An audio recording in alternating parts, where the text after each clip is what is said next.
బొగ్గమంటున్న కూరగాయ ధరలు అలసందలు అనపకాయలు అర్ధ కిలో 30, కూరాకు వచ్చి కట్ట 10, టమాటాలు వచ్చి కేజీ 30, 40, చిక్కుడుకాయలు అర్ధ కిలో 30, వంకాయలు హాఫ్ కిలో 30, బీన్స్ వచ్చి 1/4 కిలో 30.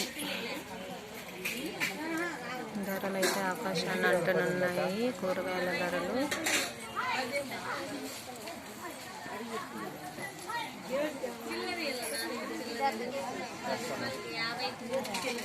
పచ్చిమిరపకాయలు కిలో 100 రూపాయలు.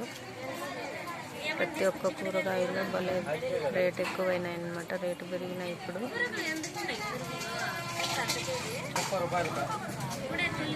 రైతు పండించిన కాయలు ఫ్రెష్గా ఉన్నాయి చూడండి. అయితే కాయలు అయితే ఆకులు కానీ అన్నీ ఫ్రెష్గా ఉన్నాయన్నమాట.